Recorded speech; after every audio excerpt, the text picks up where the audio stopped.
This is Killer Innovations, a show about ideas, creativity, and how you can innovate.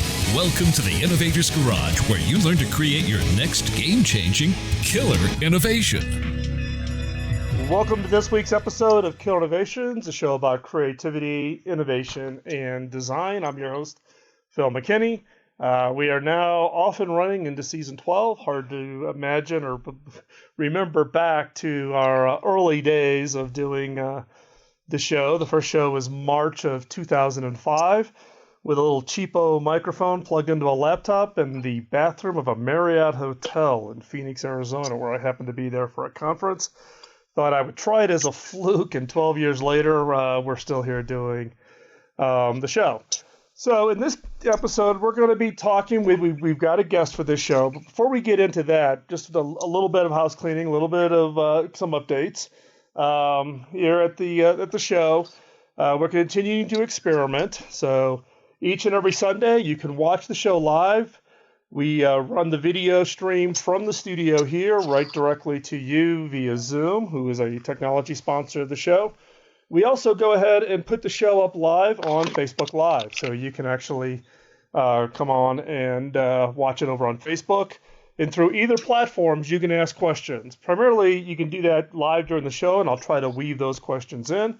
Or if you want, you can post them, and we'll actually either mark them that you want me to deal with them offline, or if you want, we can actually have a more in-depth conversation around them during the commercial breaks.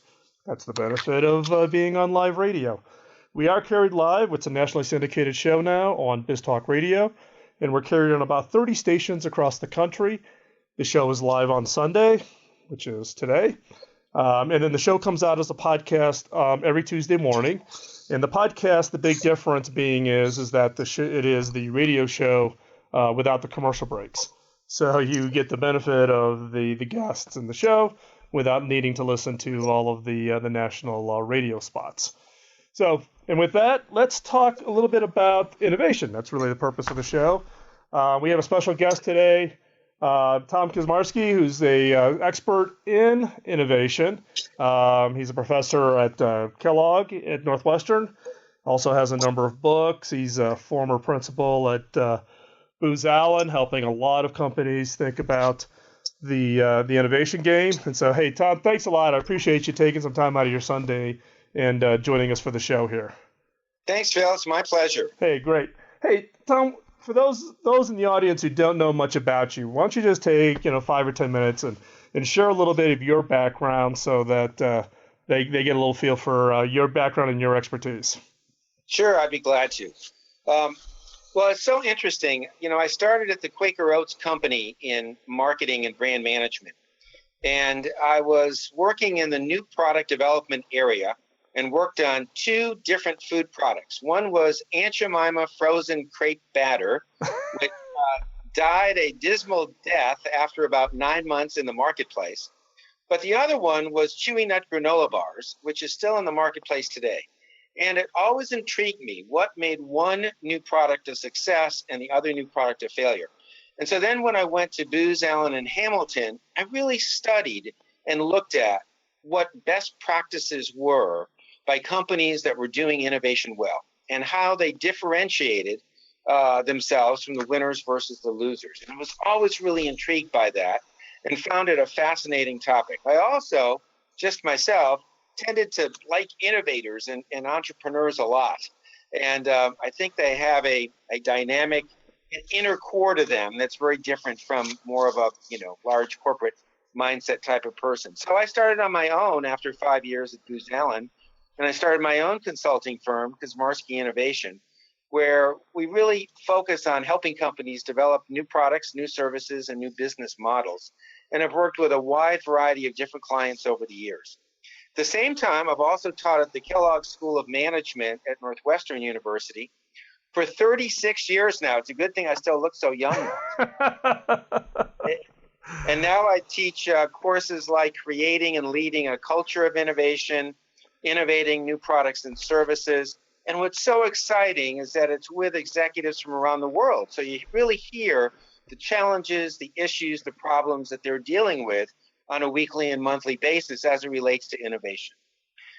Kind of my third job is something called the Chicago Innovation Awards. And I started this 15 years ago, where we give awards out to companies in the Chicagoland area that have done a wonderful job of creating a new product, a new service, or a new business. And the reason that I did this was really twofold. One was to shine a spotlight on all the amazing innovations occurring right here in Chicago, as opposed to us thinking that Silicon Valley is the source of all innovation. And the second was really to put a spotlight on what's going on here, but to tell people the importance of recognizing employees and to celebrate their successes. And so that's what we've also done over the last 15 years. And then I've written a lot of books on both innovation and leadership. Tom, you've been all over the place. So, hey, one is you and I have shared, I was raised in Chicago on the South Side. Actually, my very first venture-funded startup that I did was actually funded using Frontenac Venture Capital in Chicago. Jamie and the guys there funded a startup back in the early 90s that we actually then took and sold off to a European company. So it was, I wouldn't call it wildly successful, but it was a good experience. I was actually living in the Valley and relocated back to Chicago. So I've got a real soft spot for Chicago and the startup community there. So let's back up a little bit. You were at Quaker Oats. You went to Booz and studied. What were some of those traits that you've seen kind of being consistent across organizations? Ones that do innovation very successfully, and also the traits of organizations that just kind of struggle at it. Mm-hmm. Sure. Well, it's actually pretty clear cut, Phil. It really is. And I'd say there's three major things that companies that know how to do innovation well do this. The first is they really set it as a priority. The people at the top of the organization are committed to doing innovation. They understand the value, the benefits of it. They're consistent in their approach, their commitment, their funding, their resourcing to it. And they just don't put their big toe in the water and then, say, oh, this innovation water is too cold. No, they dive in, they jump full head in.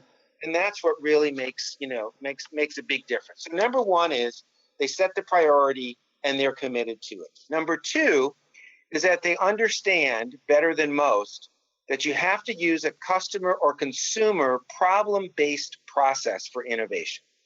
It should not start in the garage or with a brainstorming session where we generate, 50 new great ideas and then try to pick the best one out of those. No, where it should start is out in the marketplace, understanding our consumer, if it's B2C, or our customer, if it's B2B, their problems, issues, and needs. That's the starting point for an innovation process.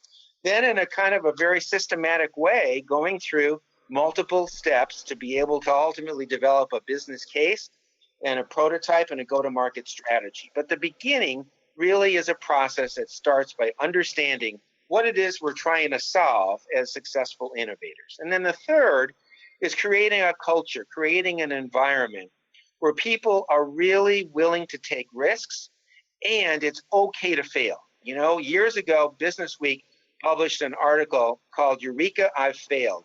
And in it, I talked about the need for us to throw failure parties. And the purpose of a failure party, of course, is to be able to highlight the lessons learned from our failures. So we learn from those and don't use those again. But it's also aimed at giving people permission to fail and that it's okay within our organization. So cultures that are risk-taking ones are the third component of companies that do this right. Yeah, and I think your point on the failure piece and celebrating the failures, and in fact at HP, I would actually pay a bonus to the teams that failed because I was trying to change a culture and rewarding for just the fact that they tried and took the risk.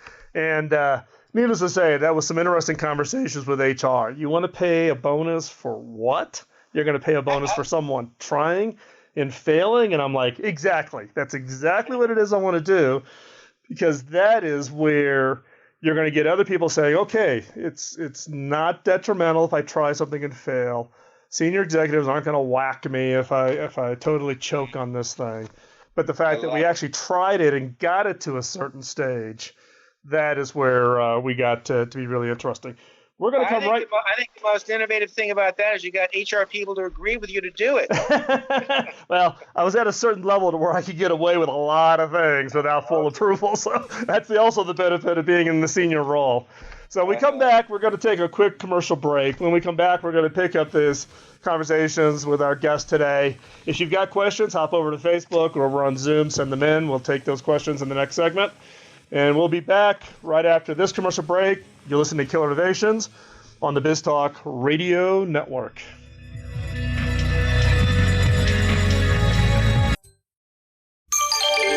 BizTalk Radio.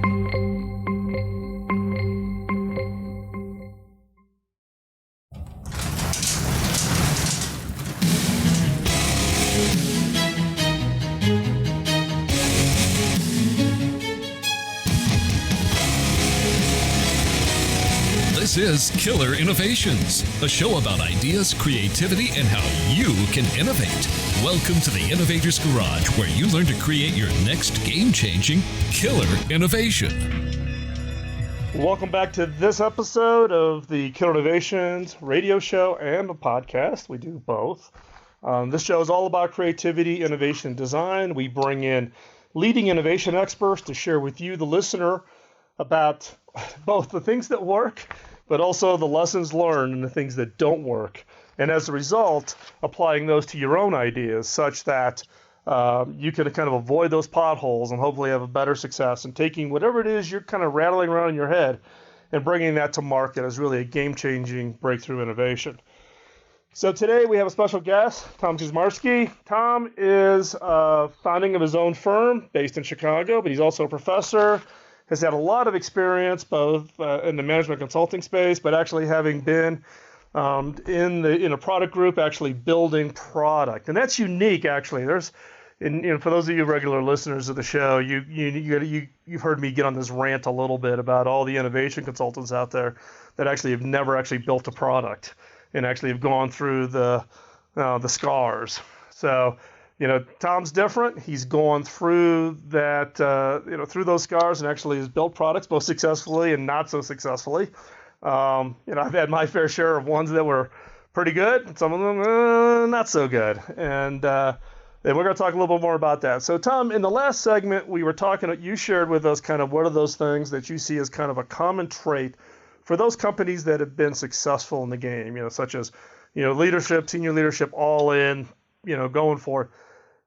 But what are some of those traits when you go in, you look with a new client or executives that come into your program at Kellogg as part of an executive program, and you can kind of look at it and go, they're in trouble.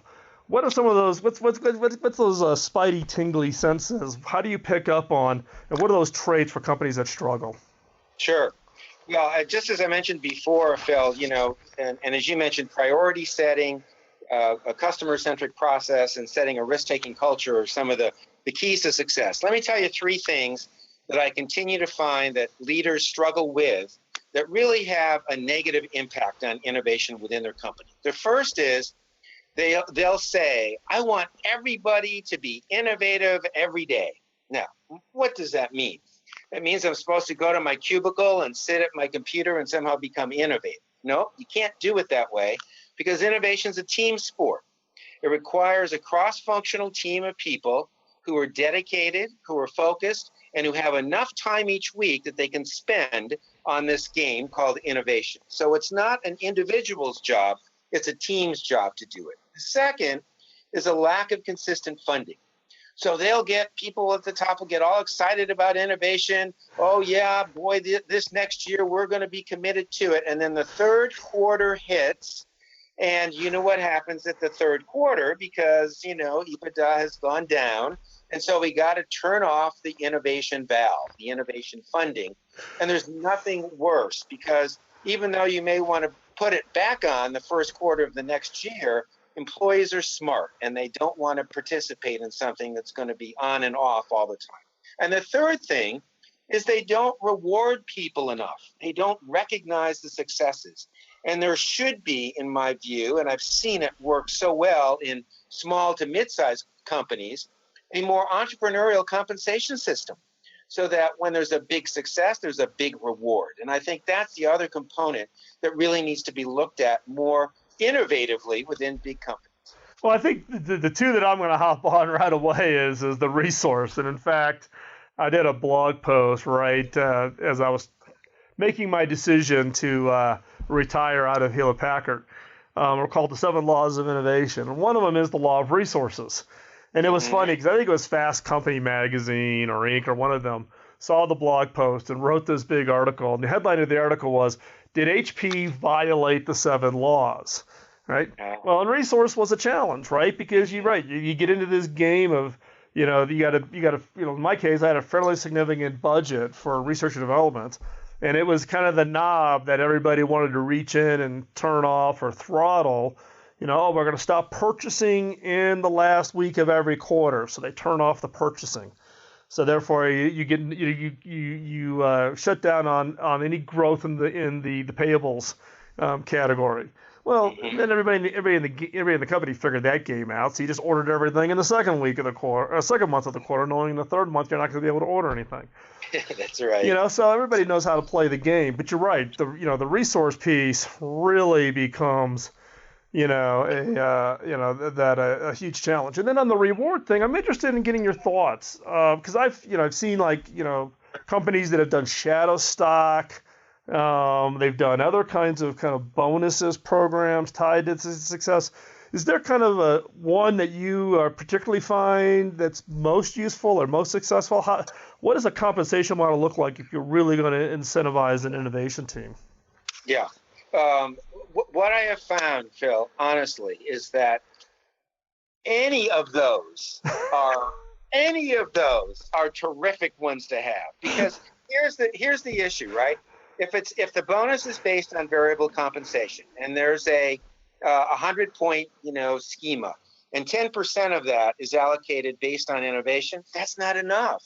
So you can work within an existing variable comp bonus spectrum, but have it be 75%, have it be 100% based on the results of innovation in the marketplace, or let employees actually take $10,000 out of their own pockets, invest in a portfolio that they're working on, and in 5 years they go home with zero, because that's what happened to the new portfolio they were creating, or they go home with a check of $600,000 in their pocket, because that represents 2% of the earnings that have accrued from that portfolio of new products that they've developed. So honestly, I've seen all sorts of compensation programs work. I think new products, phantom stock is another great one too. But the whole key of it is enabling a team of people to end up participating in the results in the marketplace that have come from innovations. Yeah, I think it is an important part, right? It's part of that incentive, that incentive to get them, or I shouldn't say incentive to get them to do anything, but the incentive and the reward for the time and energy that innovation takes. Innovation's not a 9-to-5, 40-hour-a-week kind of a game, right? We've all been in this. When you find something you're really passionate about, you're going to commit the hours. And why shouldn't the employees benefit from the upside? I've got a new subsidiary of one of my companies that we're trying to put together an incentive stock option plan. Let me tell you, that's harder than you ever think with dealing with board of directors and convincing them. And even though I'm in the innovation game, I even have a hard time trying to convince the board and the structures. But actually, it's going extremely well. But the reaction from the employees as we put this in place is just off the scale. The excitement, the ability to see, hey, if I really knock this thing out of the park and we really do a great job on this thing, I have an opportunity it could be a meaningful change in their own personal financial situation. And so you really get to committing. So we're going to take another quick commercial break. We're going to be right back. And when we come back, we're going to talk about innovation culture and, on Tom's and mine's view on what does that really look like and how do you put all that together. So stay right there. We're going to be right back. You're listening to Killer Innovations on the Biz Talk Radio Network.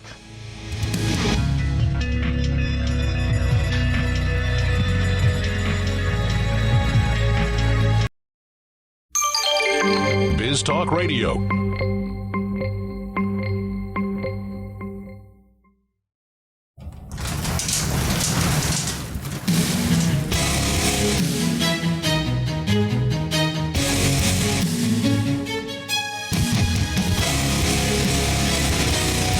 This is Killer Innovations, a show about ideas, creativity, and how you can innovate.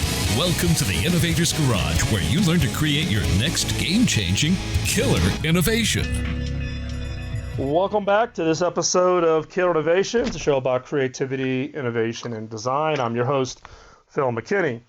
In this episode, we're going to be continue our conversation with Tom Kuczmarski. Tom is an innovation expert, been both on the product side, but also on the consulting advisory side. Also teaches at the Kellogg School at Northwestern, executive programs on innovation. And we were picking up in the last segment talking about kind of where are the struggles, organizations that kind of have a challenge with regards to their innovation efforts, such as, turning on and off those resources, which is one that just kind of really hit home for me. I've lived through a couple different organizations. But Tom, I want to pick up at the conversation around culture. I know you spent a lot of time thinking about culture, teaching about culture, advising on culture. So culture kind of is a loaded word. So when you think about innovation culture, what is it you really mean by that?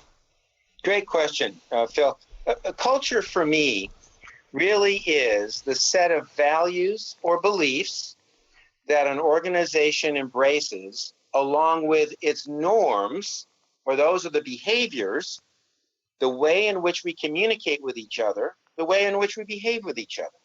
And so here's the big problem. In the mid-1990s, I co-authored a book called Values-Based Leadership. This was published in 1995. And it was all about the importance of values and norms in organizations. And we would go out and talk to some CEOs about this topic, and they'd say, oh, did you see in our lobby, we have our values listed? And it was kind of like, no, that's fine, but that's not the point. It's really about instilling a mindset, an innovation mindset based on values and beliefs. And then it's about people behaving in a way that reinforces that. So for me, culture is exactly that. And so when you see and listen to people articulate a set of values, but you watch them behave and you hear them speak in a way that in no way reinforces those values, then that type of values gap does not create an innovative culture. Right. And that's interesting because, that is kind of the one indicator that I look for. If you walk in and you see the culture posters plastered on the wall or in the stairwells as you go between the floors, you're kind of like, okay, if they've got to plaster them all over, they probably have not instilled them within the organization.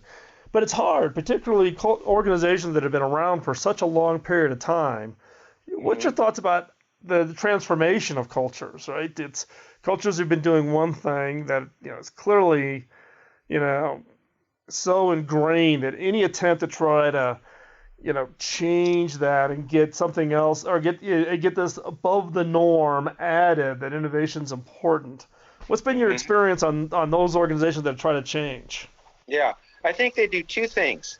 Those that really want to change do two things. The first is they go out and talk to their customers, and they understand from their customers why they have to change internally, so that actually their customers, to a great extent, will help shape the culture. But the second is go ask employees what their values are. And so sometimes I'll hear the response, well, but we have 10,000, 20,000 employees. And I go, right, and you've got to find out from each and every one of them. That's the beauty of technology these days. Yep. That you can indeed find out what all of their values are in order to create a portfolio of values for the organization, along with what your customers need, are probably the best ways to begin to make that change happen. And that's important. In fact, I shared it in last week's show a little bit. We use a tool from a company here in Boulder called Roundpeg. And in fact, Natalie Baumgarten, who is the founder of Roundpeg, has actually been here on the show, and her and I we're kind of in that same camp on the role of culture and the importance of culture and using tools. We're in the middle of rolling out Roundpeg as kind of a test within our organization. Today, it's 200 employees to look at what are the current values and that role in culture amongst the 200 employees. The company's been around for 29 years. And so you're trying to continue to drive that transformation, but understanding and meeting the employees exactly right where they're at. Mhm.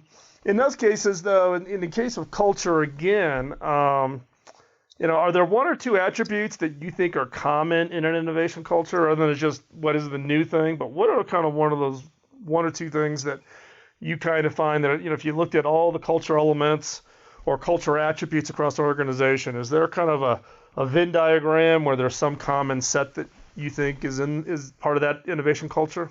Sure. In fact, I'll boil it down to you to one. I'll boil it down to one word, and the one word is energy.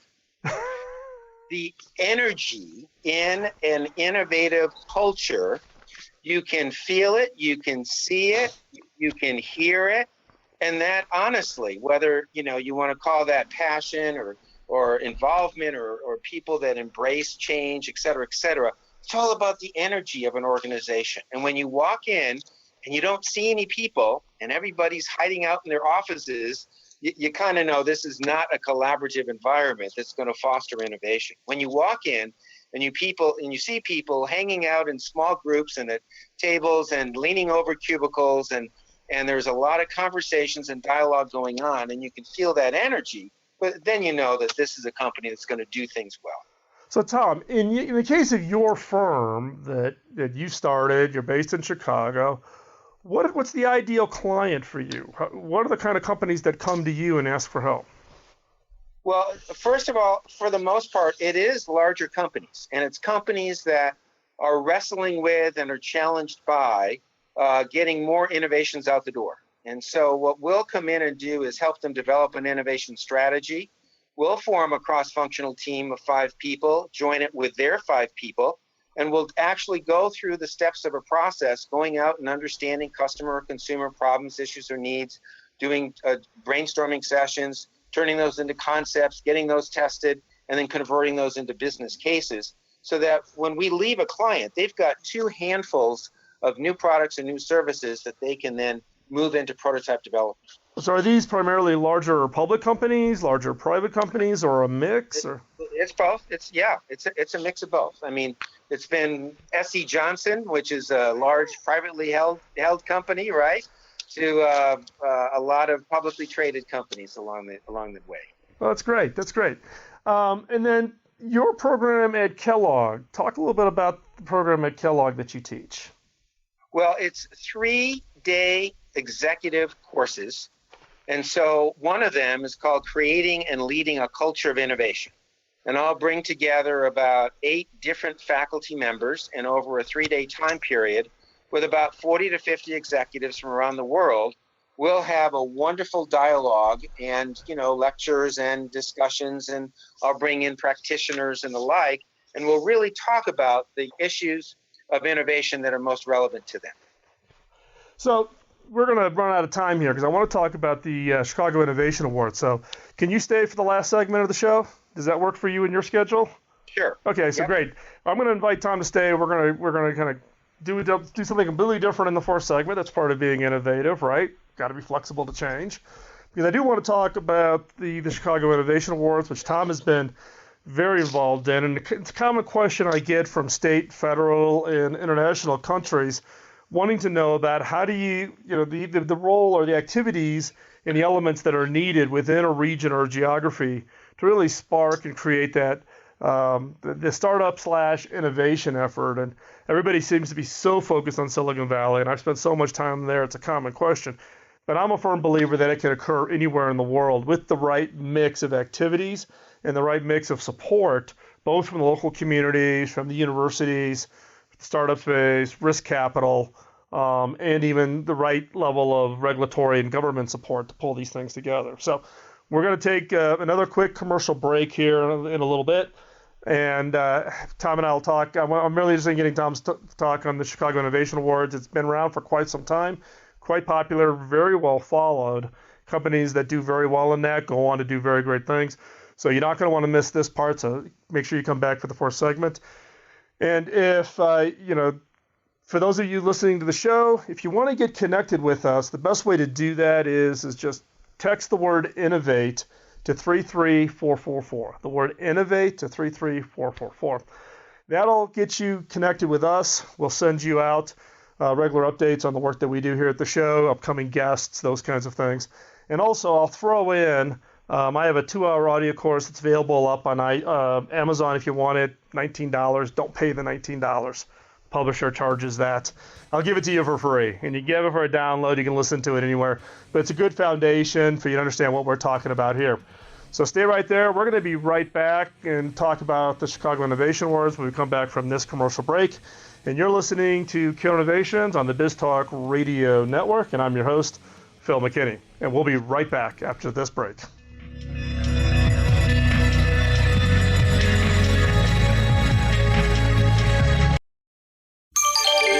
BizTalk Radio.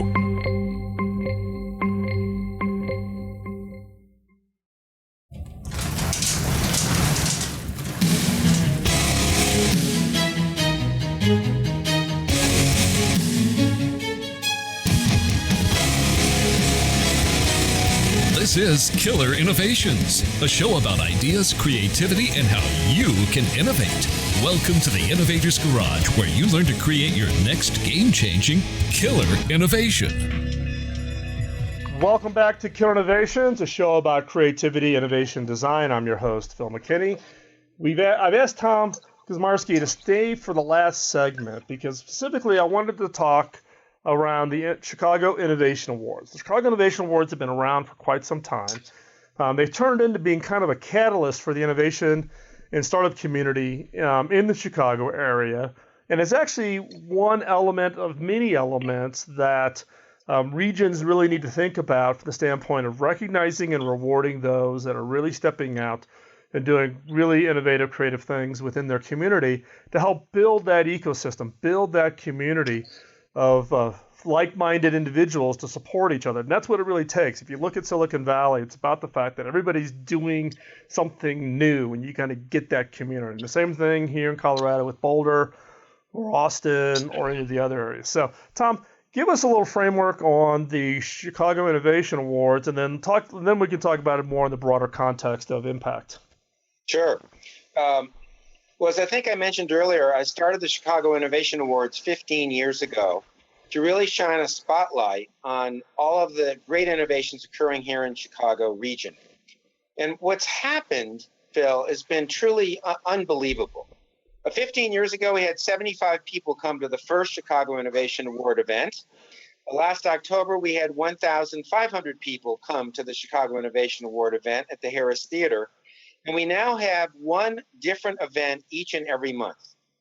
And last year we had over 7,000 people attend in person to those events with a community now of 19,000 people that are part of this Chicago Innovation Awards community. So it's grown hugely. Here's the three most important things I'll say about it. The first is, over the past 15 years, there have been a grand total of 204 winners. 100% of those companies are still in business today. Wow. Now, hold on. 100%?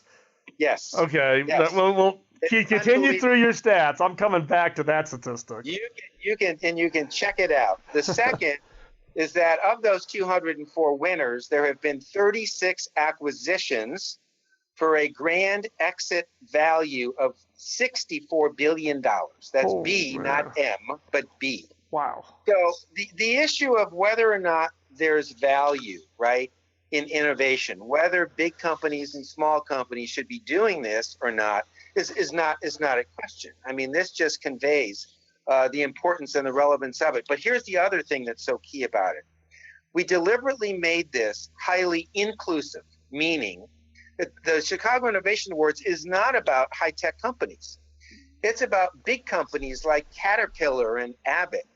It's about mid-sized companies like Molex and CleverSafe. It's about small startup technologies like Tanvis and Zaptum that you probably have never even heard of.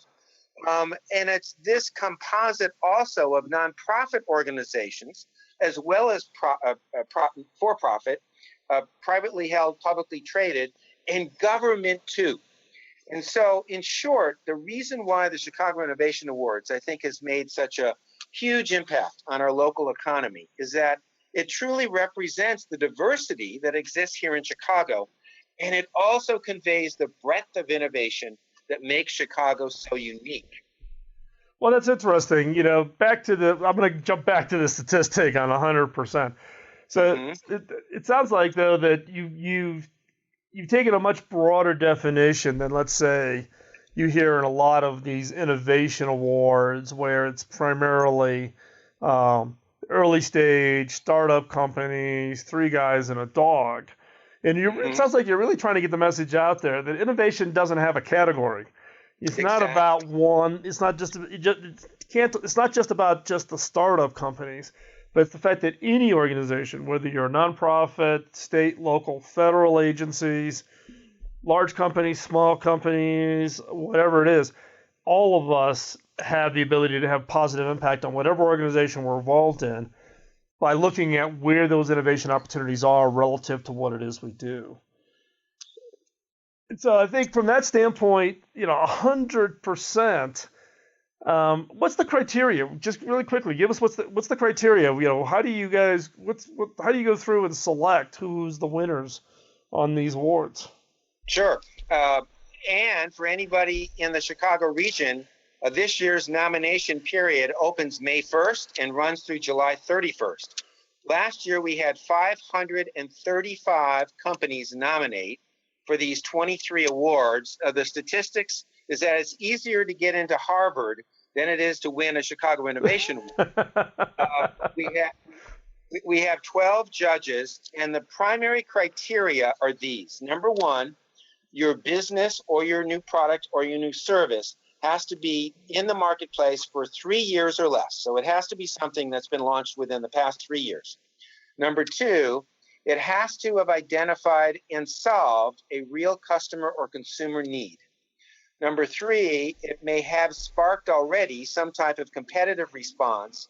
And number four, there has to be some demonstrated economic value that is solid in the marketplace. So that what that means is, and we get lots of great ideas and great inventions that come in through the nomination process, but unless this is a real product or service or business that's been launched into the marketplace, that customers or consumers see the value in and therefore have purchased it, meaning that there's revenues tied to it, it can't win a Chicago Innovation Award. So that's the other part of this, is that it's really all about celebrating and acknowledging accomplishments that companies big and small have made, high tech, low tech, and no tech, that customers and consumers value.